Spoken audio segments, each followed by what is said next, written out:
Over the last few weeks, we brought you several stories from Newfoundland, including some highlighting the problems facing small communities there. People are leaving to find work, many heading to Alberta. But some parts of Newfoundland, like the capital, St. John's, are thriving. A surge in oil revenue is driving record development. It's also attracting some big city problems Newfoundlanders say they could do without. Ross Lord has the story. These days, there's a lot more than rugged beauty on display in St. John's, Newfoundland. With $2 billion worth of land development in the last 5 years, million-dollar houses are suddenly commonplace. This one, for example, would be in over 1.5. The double garage over here, this guy here would be over 1.3. And it's not all short-term thinking. Some developers are investing for decades down the road. And guess who's front and center? What I see now, I guess, was probably in some respects beyond my wildest dreams. Former Premier Danny Williams made it happen by negotiating more offshore oil money from Ottawa. Now, Williams is developing a real estate complex larger than most Newfoundland towns. The big thing we need to do is make sure that there's no great disparity, though. We need to make sure that the rich don't get richer and the poor get poorer. That's a big deal for me. That's really important.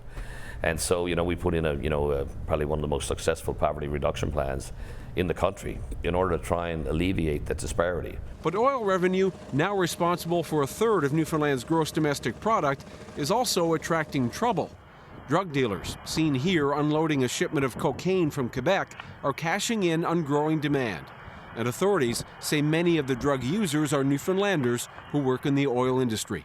They come home, a lot of them are bringing crap home with them, like drugs and everything, and there's lots of money around, like they go out with their friends and everything is on them, they're treating, people get hooked in it. Police blame biker gangs for a recent firebombing in St. John's and for a drive-by shooting, an AK-47 assault rifle blasting a home with bullets.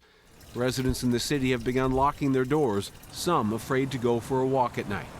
As big city crime takes root here, the Newfoundland government is increasing police budgets in a scramble to keep pace.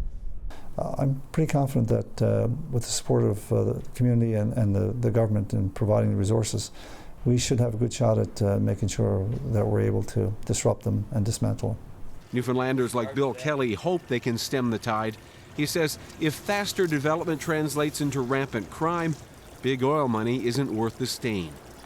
I mean, God bless Toronto. It's a great spot and beautiful city, but we don't have to have all Torontos, do we? I mean, our appeal in St. John's is that we're not Toronto. An emerging city that's not without its growing pains.